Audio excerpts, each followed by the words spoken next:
Mount Pinatubo, a continental volcano with a lake inside of it. Zambales' active volcano erupted on June 15, 1991.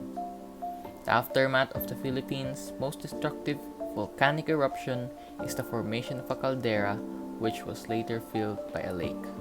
On the other hand, we have the Taal volcano, the most destructive volcano in the Philippines.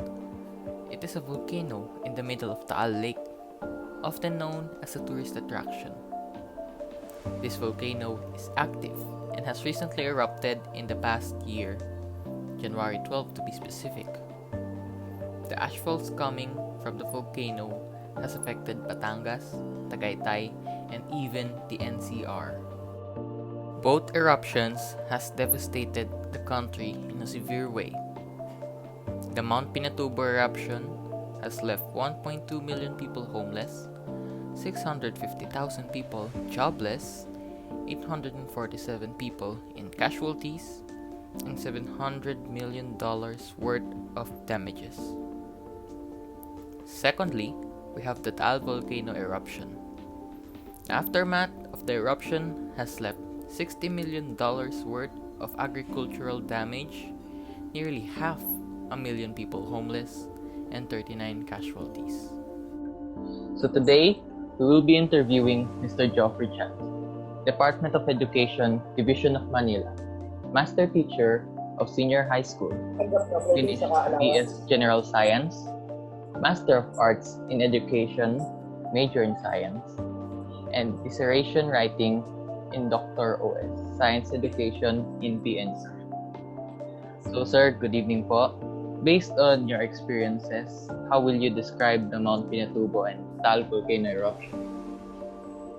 Mount Pinatubo, based on my experience, it has created devastation, especially in many places along Pangasinan, near Zambales area, where I experienced what you call that one, ashes that is falling, of course, from the sky after that. And while in Taal volcano eruption, we also experience ashfall.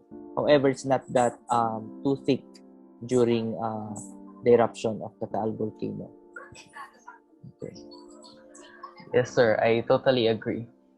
And now, having to witness both, which do you think has caused far greater damage? Please elaborate. Mount Pinatubo has created or has generated a greater damage compared to Taal volcano eruption because, as I have said earlier, Mount Pinatubo is very prominent worldwide. And I think that was in 1991. I was still in grade 2. And after that eruption, I believe there was a typhoon. And then that typhoon caused much more devastation along the near areas of Zambales, especially also with Pangasinan, because the lahar and the ashes was swept out by those floods because of the typhoon. So, and then we could also felt a little earthquake before that typhoon. We also felt earthquake, and then after that, we have the ashfall. The effect was also great because the thick lahar or the thick ashfall is visible in our rooftop. But in comparing with the Taal volcano, it's just ashfall. I was already here in Manila, and it's not too thick. I think it's just a mere sprinkle, just like that, about the ashfall. So Mount Pinatubo is much greater in terms of devastation. So thank you po for the great elaboration. And now, based on your memory and personal opinion, how long did the situation take before it went back to normal? In Mount Pinatubo, I believe it's still, I can't remember it well, but because I was in grade 2, but I can still remember the effects in terms of the ashfall.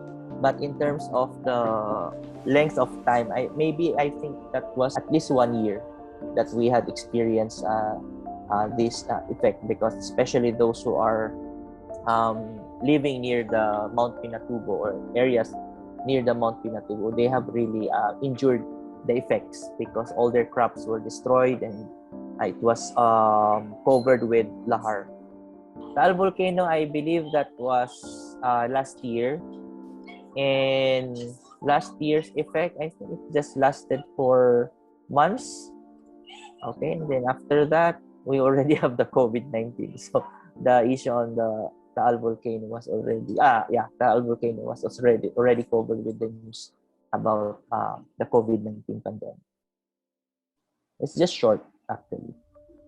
So, thank you po for the great answers and thank you for entertaining my questions and taking the time to meet me and become my interviewee. So, thanks po. It You're was a welcome. pleasure to be your interviewer. And thanks po and God bless. You're welcome. Thank you also. Now, we know that even though these destructive volcanoes have wrecked homes, obliterated crops, and ultimately took lives, it's safe to say that the Filipino people are resilient. Having gone through what they did, some of the people's first instinct is to smile despite the trouble in front of them. This is always what we've been known for: to withstand, to push through, and to come out victorious. This is once again your host, Enrico Vicente, and thank you for watching.